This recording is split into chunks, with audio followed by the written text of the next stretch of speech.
Ciao a tutti, and welcome back to Grasshopper's cramped and claustrophobic kitchen, where tonight we are going to be doing our second Martha and Marley Spoon dinner, and this one is herbed Gouda pancakes with quick tomato sauce and watercress. And what we have in the box tonight, and I already took the liberty of taking it out of the bag because it's a lot easier.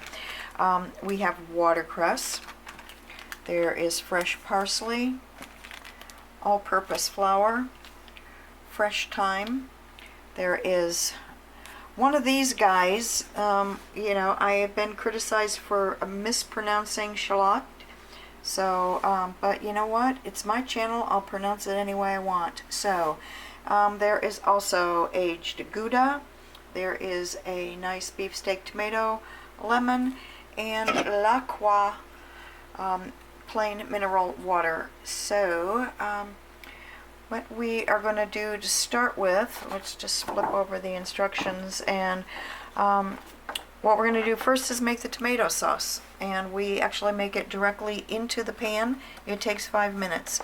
What I like about the Martha and Marley Spoon thus far is the fact that we prep as we go. I really don't have the room to prep all the ingredients before starting. So I'm going to start by what we do is we grate the tomato on the large holes of a box grater, which mine's not necessarily so much a box grater as it actually, the pieces come out. So we have our grater and we have our small saucepan, and so we grate the tomato and the garlic, which, I'm sorry, I totally forgot. Where did I put the garlic? Uh-oh. Hang on. I gotta find where I put the garlic. Oh, never mind. I'm an idiot. It's right over here. Here it is, garlic.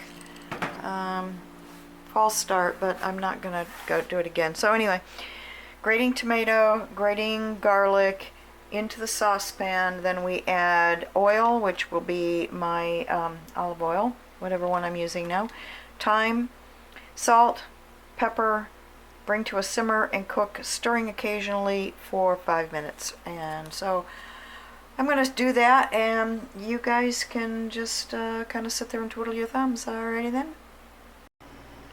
Okay, well, the tomato is grated, and I don't know if I ever want to do that again. I'm not fond of grating things, and here's one reason why, because once again I have grated my knuckle.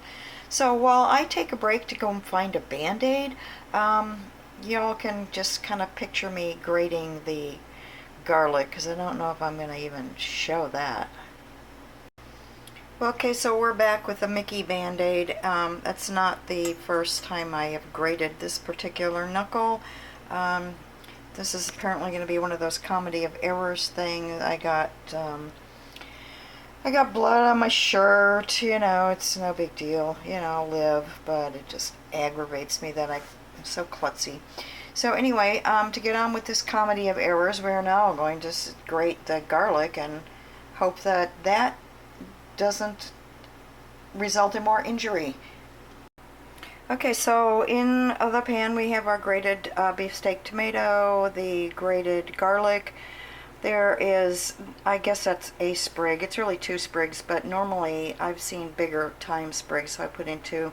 Salt and pepper, and now we're adding the 1 tablespoon of olive oil, and I am using this Villa Apollina, I believe that's how you pronounce it, olive oil, and it's from Cyprus, and it's really quite good. So now what we have to do with this is we are going to put it on the stove, and we bring it to a simmer, and then we kind of just let it simmer for 5 minutes until it's roughly thickened, and then we turn it off. So that's what we are going to do now, is turn it on. And I guess I don't have to be embarrassed about showing my stove anymore. So I'm going to turn it on to, I guess, around medium and let it come to a simmer. And then I think I have to get the grater out again and do the cheese. Oh my God, I will have any fingers left after this? That is the question. Okay, progress report. is I moved this to the back burner. It's still simmering. I think it's definitely been more than 5 minutes, but it's not really thickening up. That tomato was really very wet. So anyway, over here I have grated the Gouda without any personal injury, and so that's always a plus. Now what we're going to do is we're going to whisk the herbs. According to this, we whisk the herbs. And here's the thyme, which I think I probably should have chopped that up more. So we grate the Gouda, chop, whatever. Whisk herbs, Gouda flour, half a teaspoon salt, and a quarter of a teaspoon pepper in a medium bowl. Okay, so need to add the flour and the salt and pepper and whisk it. Whisk it good. Okay, so we have the herbs and the cheese and the flour. I actually did measure the salt and I didn't measure the pepper, so I have to whisk these together, which is definitely going to be a two-handed job because the bowl's moving. Possibly if I had actually put a tea towel or something down here, it might not be moving. That's a little kitchen tip I kind of forgot.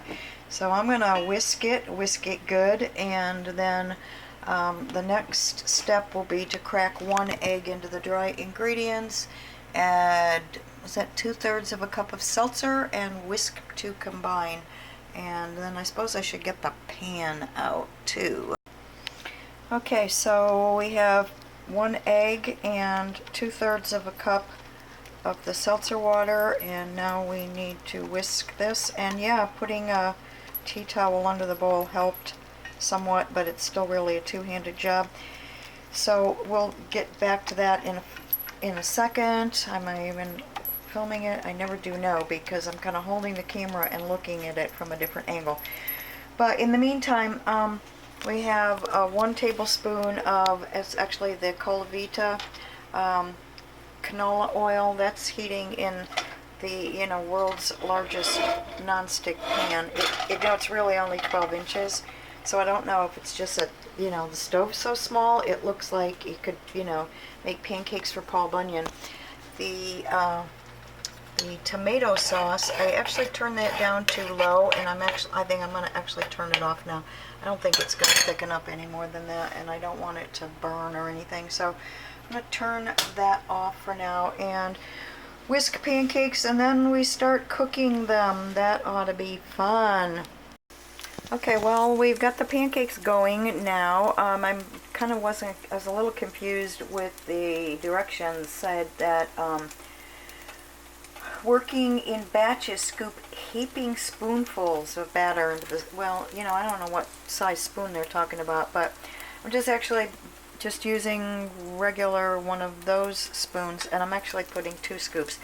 So those are coming along, and while those cook, I'm getting the salad ready, which means I have to pull the stems off of all the watercress and put it in the bowl, and Lord knows what else. Probably have something to do with this shallot, I don't know what you call it, little onion thingy. So how do you know when a pancake is ready to flip? If you look at this guy, I don't know if you can see it, but you'll get bubbles forming on the top, and that means the bottom is cooked, and you flip it over. There we go. Okay, so where were we? I don't think I will ever go out of my way to make a watercress salad again. You have to take all the, oops, there, look at there's a stem. You have to take all the leaves off the stems and then rip them into bite-sized pieces, which these guys really were bite-sized pieces.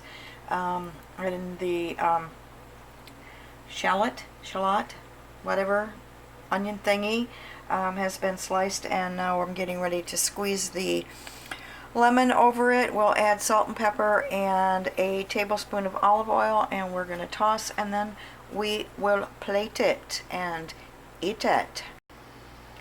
Well, there's your watercress salad, and in my opinion, that is not enough for 2 people. That's just a little bowl, you know, not big at all, and it didn't even come up to half.